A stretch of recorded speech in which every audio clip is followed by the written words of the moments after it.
Hello everyone and Assalamu alaikum. Welcome to the channel of Dr. Irsa Zaman. Today we are going to discuss about the muscular dystrophy.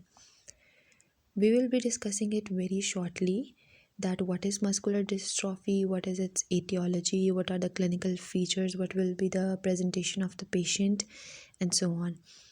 So further continuing our content, what is muscular dystrophy? Muscular dystrophy basically is the reduction in your skeletal muscles with the passage of time.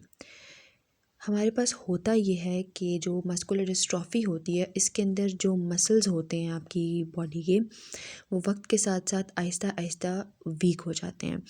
The genetic muscular disorder which cause basically weakening of skeletal muscles gradually, not proper repairing of the muscles occur. यानी कि इसके अंदर आपके इस disease के अंदर आपके पास ये होता है कि जो मसल्स होते हैं वो प्रॉपरली रिकवर नहीं होते, और रिकवर होने की बजाय वो डिग्रेडेशन में जा रहे होते हैं. और ये स्लोली प्रोसेस होता है. ये नहीं होता कि एक दिन आप उठेंगे या एक वीक के अंदर ही हो गया, या आहिस्ता आहिस्ता होता है.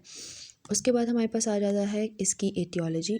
Aetiology is basically the causes. ठीक है, यानी कि जो कॉजेज़ होते हैं उसको हम मेडिकल की ज़ुबान में कहते हैं एटियोलॉजी.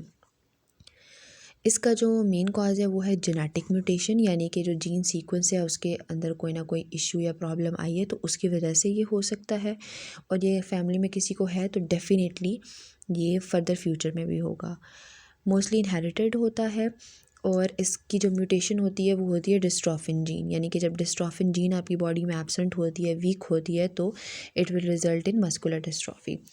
उसके बाद हमारे पास ये आता है कि कैल्शियम का इन्फ्लक्स जितना ज़्यादा होता है तो मसल फाइबर उतना डैमेज होता है, क्योंकि कैल्शियम मसल को सिर्फ मूव कराने के लिए चाहिए होता है, उसको प्रॉपर उसकी टोन मेंटेन करने के लिए नहीं चाहिए होता, सिर्फ कॉन्ट्रैक्शन और रिलैक्सेशन के लिए चाहिए होता है.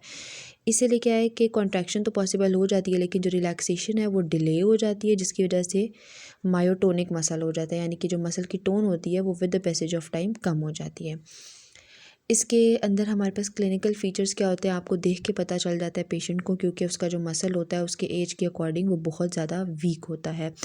ठीक है, इसके अंदर हमारे पास गोअर साइन, यानी कि हाथ से उठाना किसी चीज़ को, ठीक है, वो पेशेंट जो है वो नहीं कर पाता. फॉल्स के इनके चांसेस बहुत ज़्यादा होता है. वेडलिंग गेट, यानी कि इनका गेट बहुत ज़्यादा ख़राब होता है. कॉन्ट्रैक्चर्स होते हैं. इस अब देखें आपके पास अगर मसल वीक है तो बॉडी लीन होती जाएगी.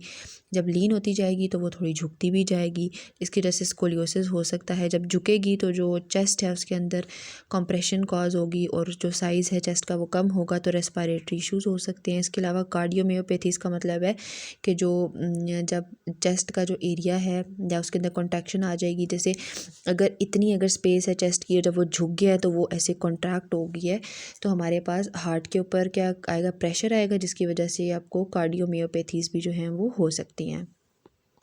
उसके बाद अगर हम देखें कि हम डायग्नोस्टिक किस किस तरह की इन्वेस्टिगेशन बना सकते हैं, तो हम क्रेटिन काइनेज का टेस्ट करा सकते हैं. अगर ये आपके पास डबल हो या मतलब बहुत ज़्यादा हो अमाउंट में, तो इसका मतलब है कि जो मस्कुलर डिस्ट्रॉफी है उसका टेस्ट पॉजिटिव है. इसी तरह से जेनेटिक टेस्टिंग आप करा सकते हैं. जेनेटिक टेस्टिंग में जब आप जीन का टेस्ट कराएंगे आपको पता चल जाएगा डिस्ट्रॉफिन जीन एब्सेंट है या वॉटेवर, तो उससे आपको पता चल जाएगा कि मस्कुलर डिस्ट्रॉफी है. मसल बायोप्सी करा सकते हैं, कार्डियक की वैल्यूएशन करा सकते हैं, पल्मोनरी फंक्शन टेस्ट करा सकते हैं. उनके बाद ही आपके पास कंफर्म हो जाएगी कि ये आपको मस्कुलर डिस्ट्रॉफी है. ट्रीटमेंट की अगर हम बात करें तो इसमें ऐसा जिसका कोई ट्रीटमेंट नहीं है, क्योंकि एक जेनेटिक डिसऑर्डर है. हाँ, आप इसको मैनेज ज़रूर कर सकते हैं. ठीक है, मैनेज आप जीन थेरेपी के थ्रू कर सकते हैं कि आप डिस्ट्रॉफिन जीन अगर बॉडी में एब्सेंट थी, उसकी वजह से हुआ है, तो आप दोबारा से वो जीन इनकॉर्पोरेट करा दें, और कुछ टाइम के लिए, कुछ ईयर्स के लिए नॉर्मली वो जो भी बच्चा है या पेशेंट है वो सर्वाइव कर सकता है, लेकिन जीन थेरेपी आपको बार बार करानी पड़ती है. उसके बाद है स्ट्रेंथनिंग. ऐसे स्ट्रेंथनिंग नहीं हो सकती है, तो इसलिए हम कोशिश करते हैं इतनी ज़्यादा एफ़र्ट वाली एक्सरसाइजेस वगैरह ना करें. एज़ अ फिज़ियोथेरेपी डॉक्टर आपने इतनी ज़्यादा स्ट्रेंथनिंग नहीं करानी होती, क्योंकि मसल के पास इतनी ज़्यादा पावर नहीं होती, स्ट्रेंथनिंग की एबिलिटी नहीं होती, जिसकी वजह से वो और डिग्रेडेशन की तरफ जा सकता है।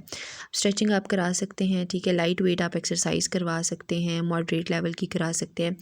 इनके अंदर ज़्यादा जो फोकस होता है वो हमारी असिस्टेड एक्सरसाइजेज में होता है, क्योंकि पेशेंट का मसल ऑलरेडी वीक होता है, उसके पास इतनी पावर नहीं होती कि वो ख़ुद से ये चीज़ें परफॉर्म कर सके। तो हमारा जो पहली प्रेफरेंस होती है वो हम असिस्टेड एक्सरसाइजेज में पेशेंट को लेके चलते हैं। उसके बाद हमारे पास आ जाती है गेट ट्रेनिंग, क्योंकि अभी हमने पीछे कहा कि इनका वेंडलिंग गेट होगा तो हम गेट की ट्रेनिंग करा सकते हैं, ऑर्थोटिक मैनेजमेंट करा सकते हैं, पल्मोनरी रिहैब करा सकते हैं, कार्डियो रिहैब, क्योंकि अभी हमने कहा कि पल्मोनरी सिस्टम अफेक्ट होगा, कार्डियो सिस्टम अफेक्ट होगा, तो हम इन चीज़ों की रिहैब करा के फ़ेज़ 1, 2, 3 एंड 4 के अंदर फिर इनका जो लाइफ स्टाइल है इसको मैनेज कर सकते हैं, ताकि उनकी जो प्रोग्रेस ऑफ एक्टिविटीज़ है वो अच्छे से अच्छी हो सके।